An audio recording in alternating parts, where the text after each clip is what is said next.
Shock wave థెరపీలో ఏం చేస్తామంటే అంగానికి shock wave therapy ఇస్తాం. అంటే ఒక డివైస్ ద్వారా అంగానికి ఈ వేవ్ థెరపీ అనేది చేయడం జరుగుతుంది. దాంట్లో ఈ ఫైబ్రస్ ప్లాక్ పూర్తిగా పోవడం అనేది జరగదు. కొద్ది గొప్ప ఈ డీవియేషన్స్ ఇంప్రూవ్ అవుతాయి.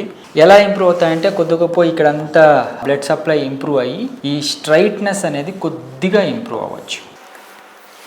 సో బేసికలీ ఈ సెక్షువల్ యాక్ట్కి ఇబ్బంది లేకుండా అండ్ ఈ పెరినిస్ డిసీజ్ అంటే ఈ వంకర ఇబ్బంది మళ్ళీ ఫ్యూచర్లో మరీ ఇబ్బంది కలగకుండా ఎరెక్షన్స్ రాకుండా ఉండడానికి ఈ షాక్ వేవ్ థెరపీ అనేది ఉపయోగపడుతుంది. ఈ పెరినిస్లో ఏంటంటే ఎరెక్షన్ అయినప్పుడు పెయిన్ వస్తుంది కొంతమందికి. ఈ పెయిన్ కూడా ఈ షాక్ వేవ్ థెరపీ ద్వారా కొద్దిగా తగ్గుతుంది. సో ఇవన్నిటికీ అంటే మనం ఏదో టాబ్లెట్స్ పెట్టి ఇక్కడ ఆపరేషన్ చేసి ఈ ప్లేక్ని తీసేయటం, ఇక్కడ ఇంజెక్షన్స్ ఇవ్వటం, ఇట్లాంటివన్నీ ఇన్వేసివ్ టెక్నిక్స్, అంటే మరీ ఎక్కువగా ఉన్నప్పుడు చేయాల్సిన పద్ధతులు. బట్ కొద్దిగా అంటే ఇబ్బంది పడకుండా పేషెంట్కి ఎటువంటి సైడ్ ఎఫెక్ట్స్ లేకుండా చేయగలిగిన టెక్నిక్ ఏంటి అంటే ఈ షాక్ వేవ్ థెరపీ.